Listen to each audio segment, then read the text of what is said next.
All right, joining us now here on In the Circle on D1 softball. When you think Arizona softball, she comes up on a very much of a short list of people that automatically you think of because she's done it all just about at Arizona. National champion as a player, four-time All-American, an Olympian, has been to the World Series as a player, an assistant coach, and as a head coach. We speak, of course, of our good friend Caitlin Lowe joining us here on In the Circle on D1 softball. How you doing? Great. Thanks so much for having me. I want to reflect on last year before we talk about this year's team because you had a lot of adversity last season, especially in the pitching staff with injuries. And Mhm. despite all that, you found a way to win a regional and get to the super regionals, two wins away from the World Series. Now that you had time to reflect, when you think about last year, what comes to your mind? Well, I think, the two people I have to shout out the most are Aisa Silva and Miranda Stoddard. And, quite frankly, the rest of our pitching staff that was healthy because, January felt a little bit different last year. We were getting some rough news and they just took the ball, ran with it, and embraced the moments and knew that they were going to have to, get challenged early and get through it. You know what I mean? Dig in and get comfortable with those challenges and the load of the season. So I thought what they did was incredible, and I thought the way the defense, the hitting rallied around them was so important and so huge. But it starts with that mentality in the circle. So that was such a big deal for us, and I thought they hit their stride towards the middle of the season and really realized what they could do with the help of our Christian and Lap combo as far as being able to pitch into some defenses and do what we can. So it feels a little bit different this year. We have way more options, but I gotta say, I think that alone was, a reason too that those two stepped into this year in a different manner because they have so much experience under their belt and high level experience under their belt now. Now, you mentioned more options. I think last year you ended up having four pitchers that threw innings for you for the Mm-hmm. season. This year, you potentially could double that if you wanted Double. to, right? Like, tell me a little bit about that staff and the deep size, because the benefit of that is now you've gained some experience from going through that last year with some of the arms that you threw last year, and you get some healthy bodies back, in particular Devin Nett. So tell us a little bit of how the pitching staff's looking right now. Yeah, I think that was the blessing in disguise is the experience that Aisa got and the experience that Miranda got. And, not many people remember that Miranda also didn't play the year before. So she was really being thrown into it. So I'm excited for the maturity that they're going to bring and the experience that they're going to bring to a pitching staff with a lot of different looks, which is exciting because you can have eight and they can be similar and it's not going to do you a lot of good. But they're just very different looks as far as velocity. We've got two lefties in the mix, a lot of spin that's doing different stuff. So, how good hitting is across the board in softball, across the Big 12 as well. So, just understanding that, very few pitchers go 7 innings in this game anymore, and understanding that matchups really matter. So, the exciting thing for us is when they're all on their A game. We can hopefully keep hitters uncomfortable throughout a 7 inning game. And as well as I do, the pre-conference too, when you're playing 5 or 6 games in a weekend, it just the depth matters and being able to not only have different looks, but able, to take innings off some people as well. So great to have Devin back. I think, she looks healthy and strong and both sides of the plate and is just chipping away, getting that experience in the inter squad scrimmages to be ready for season. But excited about just her energy and the way she takes the ball on the mound, as well as the way she steps in the box. When you have players that missed the year, you mentioned Stoddard didn't play the year before. You got players coming back from a season and injury, like Devin, like Ryan Maddox, like Sydney. Mm-hmm. What's the approach with them? Do you have to be cautious with them? Is it full go? Is it kind of depends on the situation, obviously. But Mm-hmm. how do you kind of handle them early in the season? Do you kind of take them because there is a year? I mean, when you miss a year, as you know, as you play, that's tough for an athlete from a rust standpoint and getting their timing back.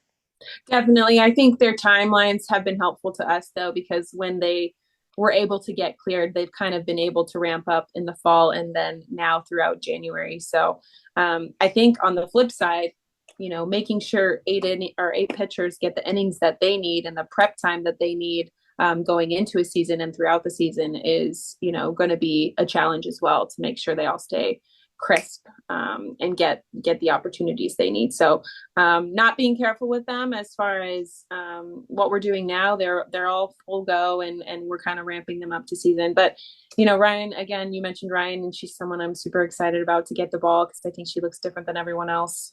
She's someone that has just a high softball IQ, and I told her when she redshirted, man, it's just the blessing there is getting a year under your belt of just observing, because when you have a softball mind like she does, just to see how good hitters approach the game and how tactically we plan to beat people, and break lineups down and scouting.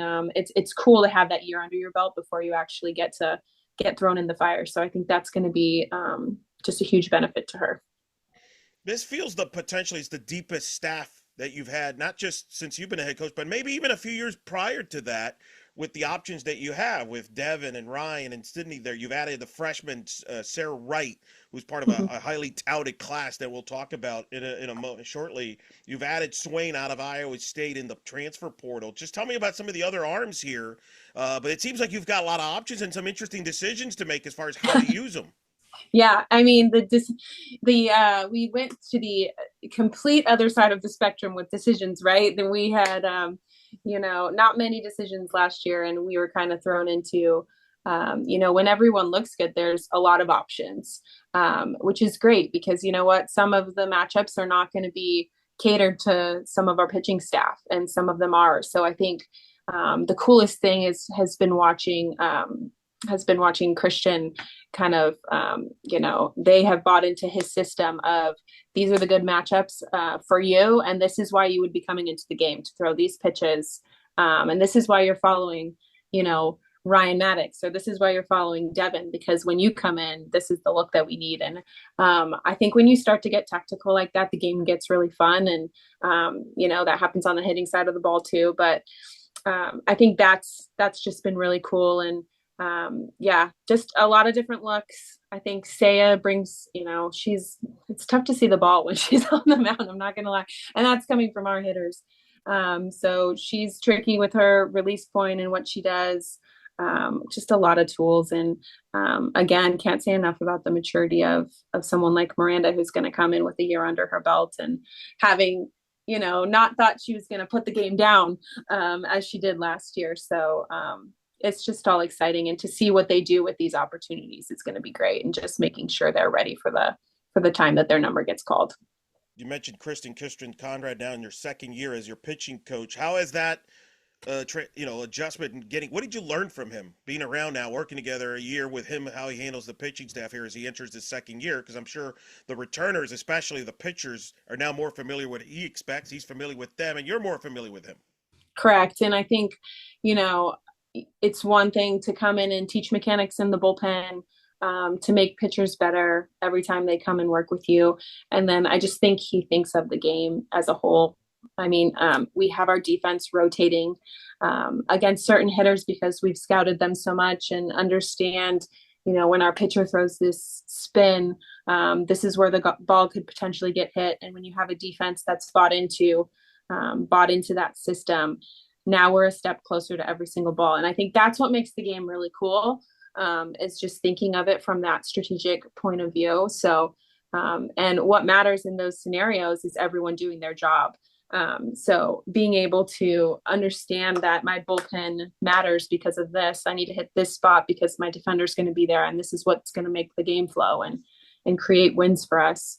I think he thinks the game 3 steps ahead of opponents, as far as like, okay, I want this pitcher ready, and for when this situation comes up, and that's the benefit of having the 8, right?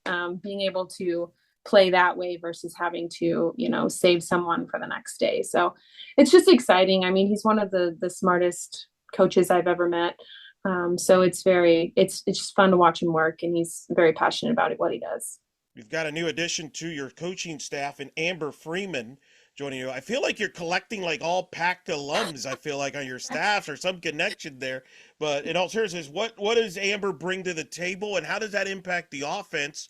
Will she run the entire offense? Will you, because you've run the offense too, will you give her, they delegate her the offense? Will you share it? Kind of, what does she bring to the table that you thought would be a good fit here? Well, first of all, she's been fantastic. I think, character matters first and foremost. So to bring someone in who's a great example to our female student athletes is a big deal. She stepped in right away, was very confident with, her plan and what she teaches. And, the first thing I've said about, her working with our hitters is her temperament and the way she approaches the game and her confidence. Like those are all things that I would like to see in our hitters. So when you make that hire, I think it's just so important that someone like that is consistent with the way they approach the game every single day, because that's what you're asking from your hitters. So she has been just a great addition to the staff. I think she complements us really well. The bonus has been, she's gotten to work with our catchers defensively, which, when you do all the splits in practice, sometimes people get neglected and it feels like everyone's covered right now. But she has full reign of, what we're doing offensively. I think the coolest thing about, even when I was working for Coach Candrea is always a collaboration, and there's going to be people that gravitate towards different people at different times. And I think being able to just not have an ego and just do what's best for the team. And she is very much so that way, as am I. So I think that's when people work well together. And, at the end of the day, we're just trying to win games and do what's best for our players. So I think that's when it makes it a beautiful relationship, which, we're not worried about who's necessarily in charge of what, but we're working together to break down the game. Helps too to have talented players you get to work with, Yeah. like she will get to with players Yes. like offensively, like hitters like Dakota Kennedy, for example, who was third team All American, a Gold Glove Award winner, 13 homers, 400 average. Let's start with her. Taking it to a different level for her. What'd you see from her? What have you seen from her, I should say, this fall there as she wants to take her game to a different level, but one of the best two-way players in the sport in the outfield. And I think she might be most proud of her Gold Glove. I'm not sure if you asked her that, but that was an exciting time for her because, it's one thing to be a good offensive player and to pour just as much into the defensive side of the ball, which I would say collectively our outfield does together. They just come to work ready to get better every single day. And it's been the most fun for me as an outfield coach to get to work with them and help them get to those goals that they'd like to achieve. But she's just a steady force for us, completely consistent in her daily work and routine. You never see her take a day off of anything, outfield drill work, reps in the cage, any of it. She's just very consistent and, one of the hardest workers on our team. I think the growth that I've seen from her as well as her class is stepping into really just a leadership role of showing people the way, the way we practice, the level we practice. She's everyone's biggest hype woman is what I've noticed too is, even if she's not having the best day, she's right there for all of the hitters, making them feel like their most confident selves. So I think that's exciting and just ready for her to take on the same role, but new role. And, the trickiest part for us is, she is an excellent leadoff hitter, but I also think she could be a great 2-hole, 3-hole. So it's tricky to find the best combination, but just her presence, I love her at the top of the lineup, and she's someone that stepped into that pretty seamlessly last year. Yeah, it's talking to her. She was very proud of that Gold Glove, especially because she knows the standard. When her head coach is arguably the greatest defensive outfielder in the history of the sport's ever seen, you would have won 4 Gold Gloves if they gave those back when you played, right? Like that's a no. Well, no, because I think our pitcher struck out all of the hitters. So, I tell them all the time, I'm like, it was more important back in the day to be ready for every ball because we just got so few when during the game because, our Alicia Hollowell or Taryn were, dealing, we didn't see a ball for 5 innings straight. So it's a different game nowadays, and they're making way more plays out there, opportunities for assists. And that's exciting as an outfielder to get those opportunities. So, and a mentality, that it's not something you show up on game day with. And I have the most fun, I guess, when I have practice players on my team that just thoroughly enjoy getting better every single day when no one's in the stands. And she's one of those people. And of course Reagan Shockey, your center fielder as well, who had a great start to her freshman year, led your team in hitting. And she mentioned about communication and building that chemistry in the outfield. That's one of the things you've taught them Mhm. is that that's so key to be on the same page, and it's kind of underrated. Nobody thinks about, oh, they're just shagging fly balls, but there is communication. You mentioned it, there's more contact in the game now than there ever has been because there's so much talent hitters. So you got to be on the same page at all times. Certainly Mhm. with pitches got to be hit to a gap. Who's got it? To Mhm. tell me about your approach and how you teach the outfielders that, because they told me they have learned a lot just from you and what you've taught them, and that's gave them a lot of confidence when they're on the field. They feel like practice is almost actually, in a lot of ways, more stressful than the game situations at times. Well, and that's how it should be. I mean, that was very much so something I learned from the greatest coaches that I was able and lucky enough to play for. Practice will always be harder so that the game feels like it's, slowed down a little bit. But we talk a lot about patrolling in the outfield as a unit and not solo players. So, their job is to make sure everything's covered at all times. And when something does fall through the cracks, a double gets hit, that they have the mentality of like nobody's getting to second base, and they do have that mentality.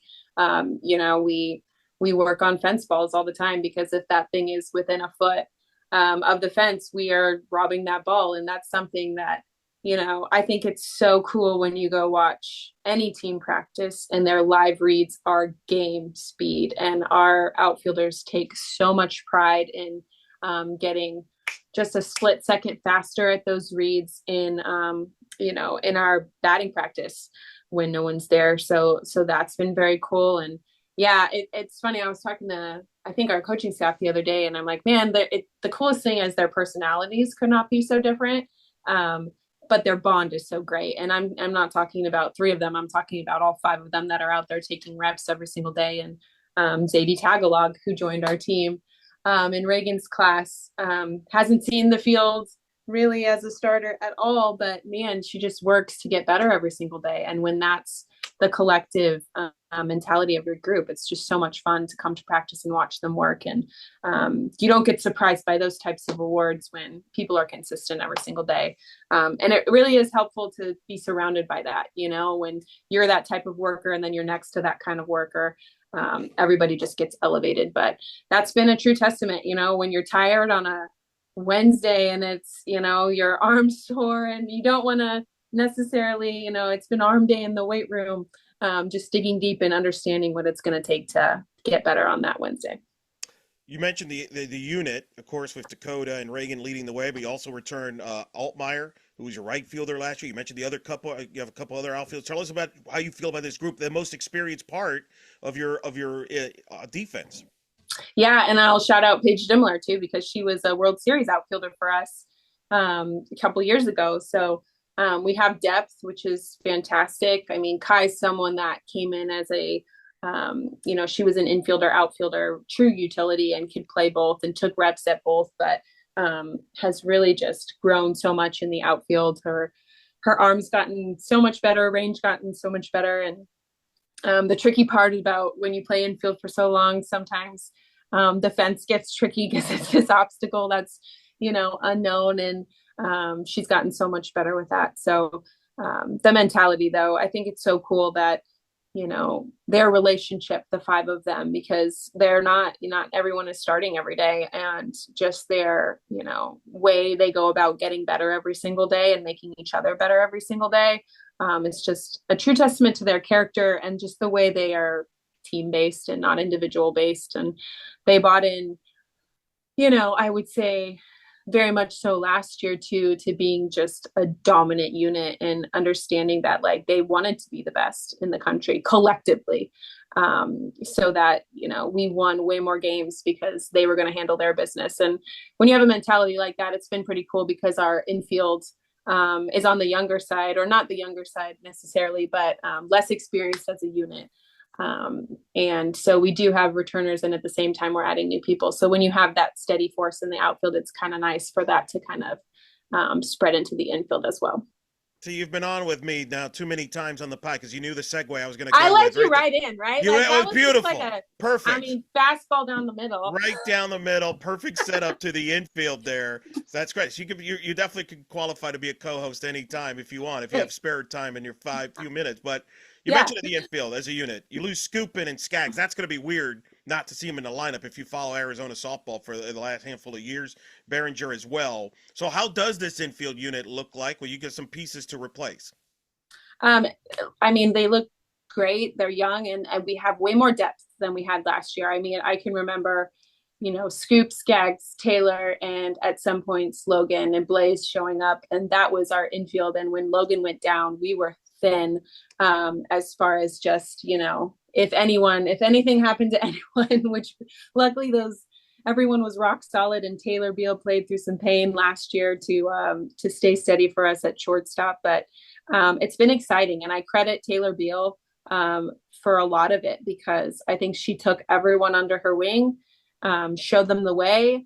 I think Italy was really cool for us as far as getting to know new people this summer when we took our trip. So that was pretty cool. I mean, Jenna Sniffen stepped in at third base pretty fast defensively, and she is a great glove, great feet, and has done nothing but get better with Coach Lapp. And Kiki, I think, was an amazing defender, and the reps for her have been.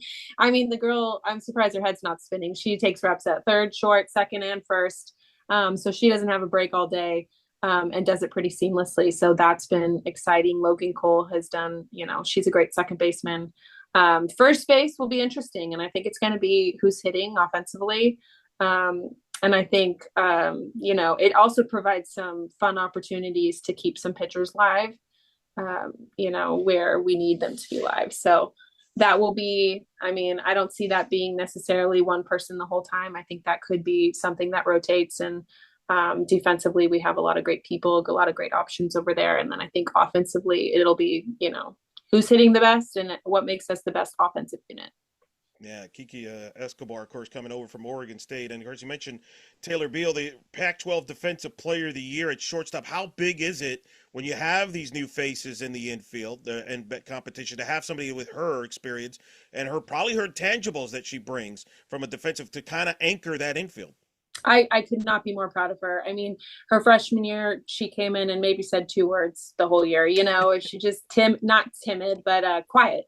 And as a shortstop, you want someone to develop into that strong voice of your team. And I thought she stepped into a big role with that last year, even surrounded by the seniors she was surrounded by, and they gave her space to kind of step into that role. And then this year, day one, I mean, even at Italy, but day one in the fall, she completely owned that role as far as just, get on my back and follow me because this is what we're doing.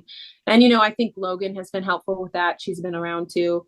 And she's a very steadying force, very consistent across the board. And you just know what you're going to get from Taylor, and she can lead because she shows everyone the right way every single day. And, it's easy to look to someone like that that's doing things the right way to just show you how things are done. And with a very young class and a very new class. And the great thing is, though, some of those being transfers, they settled in pretty fast as far as the high level experience and the maturity. So there was a good mix of new coming into. Of course, the third transfer to talk about is Sydney Stewart, catcher from Washington. Big pickup there. What have you seen from her from an offense standpoint and from behind the plate? Well, she's great at first. She's great behind the plate. And, offensively, I think she's done nothing but get more consistent and been able to make adjustments really quickly at the plate throughout the fall and January. She's strong. She's strong at the plate. I think her maturity is something I absolutely love. The way she comes to the field and the great teammate that she has been awesome. I think she's going to provide some pop right in the middle of the lineup. She's sneaky fast too. You look at her size and you don't expect her to be quick on the bases, and she is. She makes things happen, and we're kind of talking about that as a staff today. Just everyone's fairly quick. So just being able to utilize a lot of speed in those ways. But she's been a great addition, and every single person on our team, the first, I think, week she was here was like, man, couldn't have picked a better personality match and person to kind of just gel right away. So that's been, really cool to see, because you never know with the transfer portal, what necessarily you're going to get. And I think, man, with all three, we've just been so lucky that they've fit in so well and have bought into the standards of our program.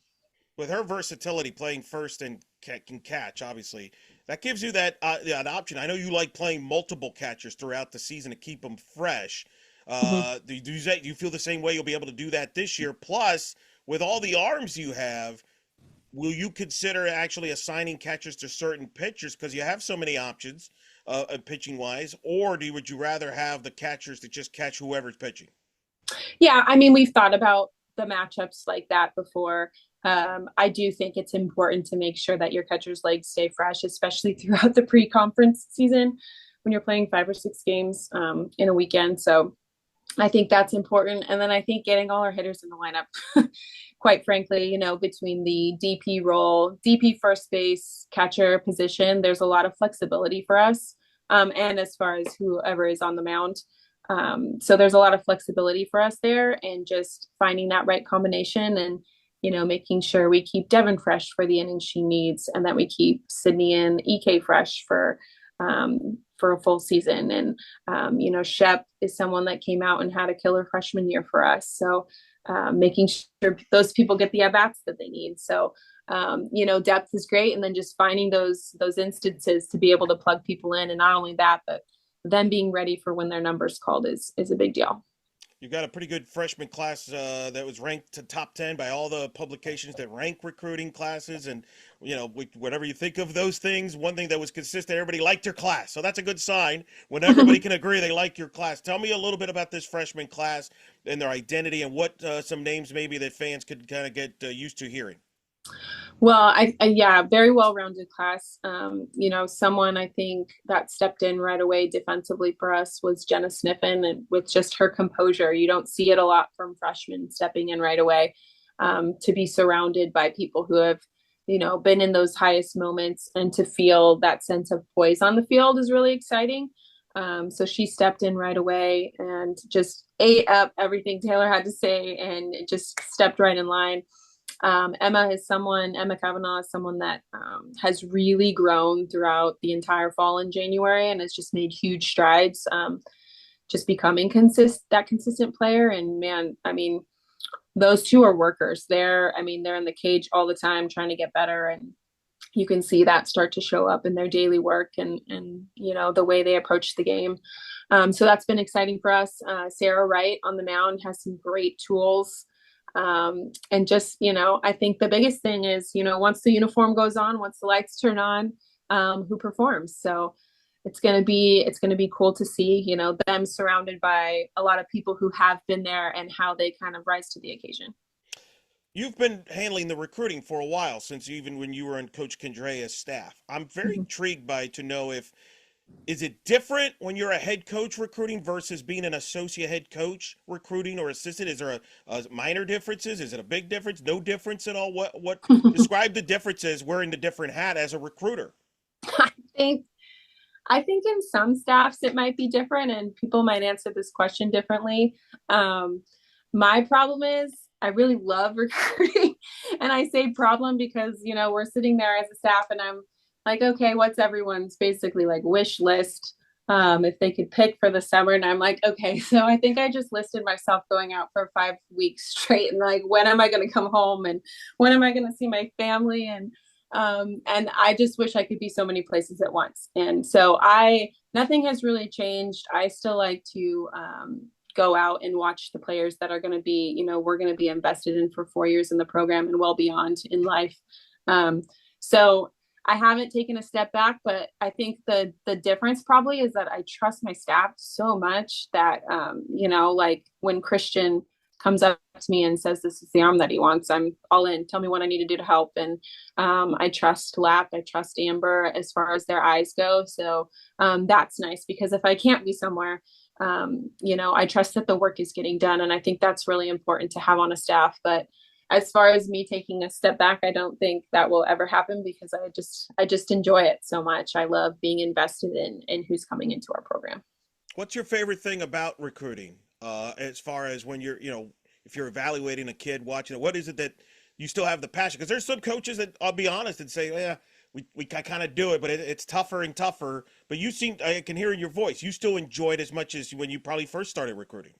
I do. I love it. And there's many different forms that recruiting takes on. And when you watch someone in a practice setting, it's just so very different than when they're in a high stakes game.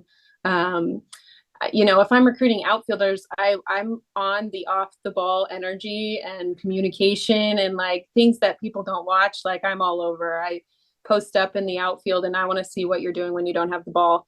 How prepared are you when you do have the ball? So like little just intricacies that show up in our season inter squads practice mode. I love people that love practice, so I love watching practices and how invested they are in those. I love watching someone and how they interact with their teammates. I love watching someone absolutely tank the day and figure out what kind of person they are afterwards. So like those are all things that I want to know before someone steps into our program so that we know what kind of person, character, family we're getting. And it's just exciting when you find all the right matches in those categories.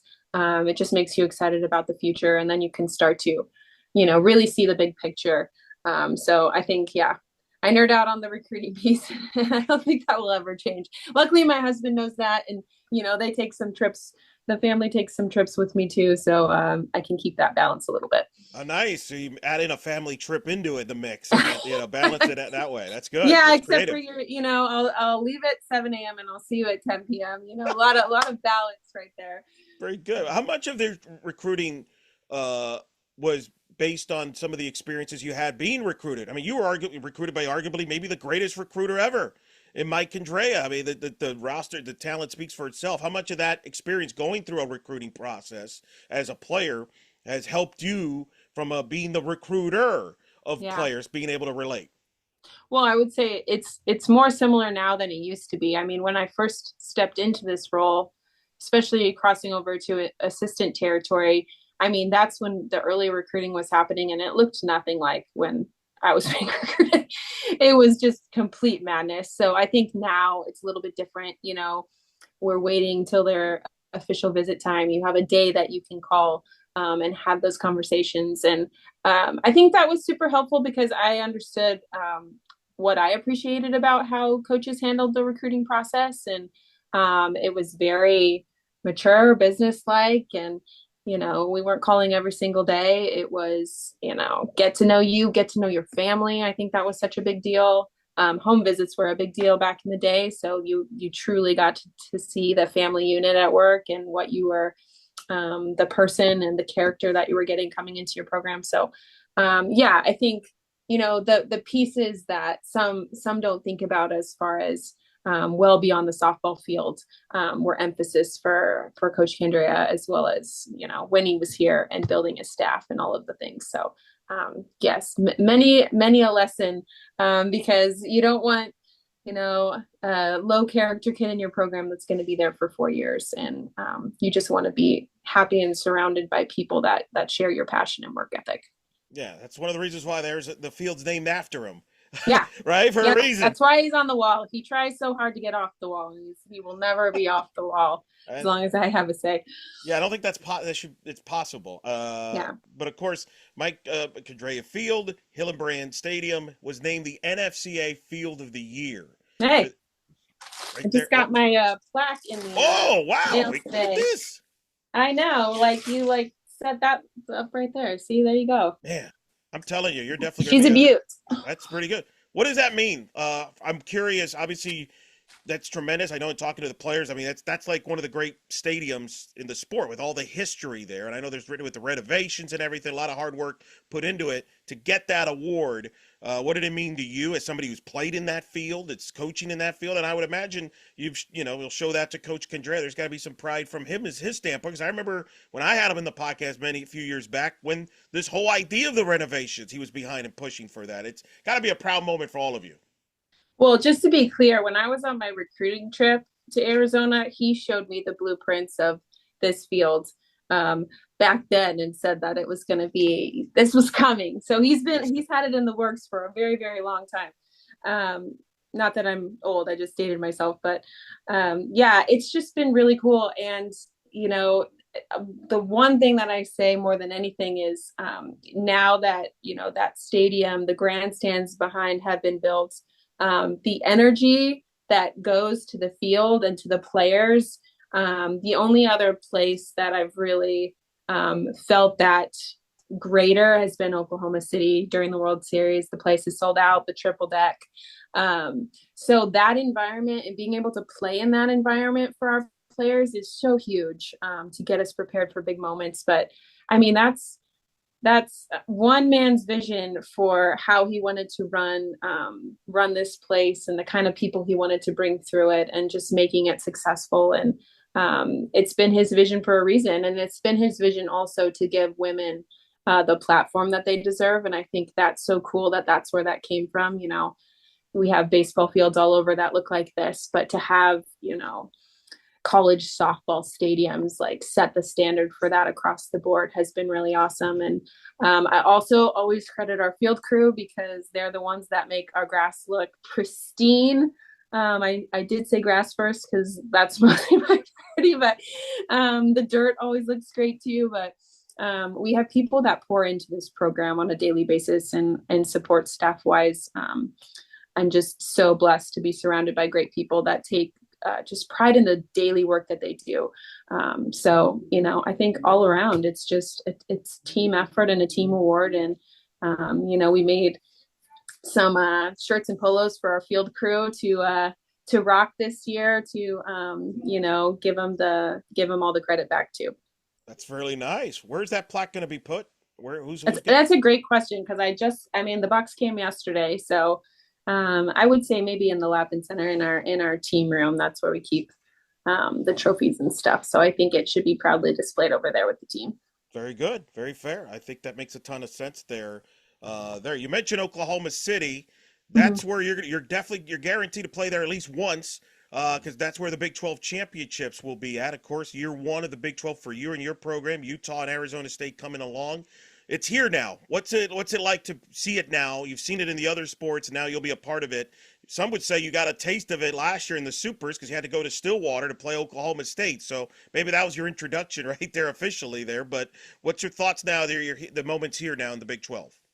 I'm excited. I think, you know, we have talent top to bottom in the conference. And what you want to see with the conference that you're in is that, you know, it's going to be tough. It's going to prepare you for the postseason. You're going to get to face the best pitching, hitting, all of it to get you prepared. And, you know, I think you look at it top to bottom and it's pretty stacked. So that's, I mean, to me, that's really exciting. We tried to maintain some of our Pac-12 relationships outside of conference, which has been great. Because obviously we want to keep some of those relationships going, but the girls are excited. We're excited. And, you know, we've always a little bit, you know, as a Pac-12 coaching unit, been envious that the Big 12 tournament is in Oklahoma City. And, you know, it's cool to get that, you know, those games under your belt in that setting. So, you know, I think that's going to be really cool for us as well. So just excited to get going and really, you know, it's hard to think about conference because we have so many games up until then, but just excited for this premier Big 12 conference this year. Yeah, I've talking to some of the coaches in the league. They feel it's like a refreshing, like because there's a Mm-hmm. lot of different ideas that you have probably brought in there, or certainly Coach Hogue or Coach Barlett from the Pac-12 that maybe there's certain things y'all did that you Mm-hmm. might, you know, that hey, that's not a bad idea to use here, and maybe vice versa that they have some ideas that you've taken from them on how Mm-hmm. things do in the Big 12. Have you sensed that in the meetings with the coaches? I know they all really enjoyed the. I think you had in-person meetings in Dallas that Mm-hmm. really was really well done and received. I think Mm-hmm. by some of the coaches I've talked to. I loved it. I love that you can walk into a room and everybody's interested in, you know, everyone's opinion. Everybody has space to share. And really the feeling that I got right away was everyone wanted the conference to be, you know, an elite conference across the country. And what can we do to make the conference better? You know, very unselfish, very, how can we all help situation. So it's exciting. You know, everybody wants to move the game of softball forward. They want to put our best foot forward as a conference, get as many teams in the postseason as possible, compete for the World Series in our conference. So I think, you know, anytime you have that kind of mentality, it's pretty cool because, egos aside, and you're just working for the betterment of the game. Well, one thing's for sure, yes, it's a new conference, but there are a lot of familiar faces, not just because Utah and Arizona State's joining, but some of the players in the league, like Nija now is in the league back, Yeah. Ruby Malin's like, there's probably a part of you like, oh, come on, you didn't have to follow us too now. Like it's so you're going to be familiar with some of the personnel, but you mentioned it. That's what makes the league really top notch in the top from a talent standpoint. Yeah, and I mean, you think about it, you want to face Nige Kennedy, and you want to face her before you get to the postseason. You want to face her in a 3-game series and figure out how, to be a better hitter in those instances. And those are the games that make us better across the board. So it's going to make us better on the mound and make us better offensively, defensively, all of the things. And so many different tools across all of these teams. And it's gonna be cool to kind of have 3-game series against different opponents and figure out how to beat them. And yeah, it's gonna be different.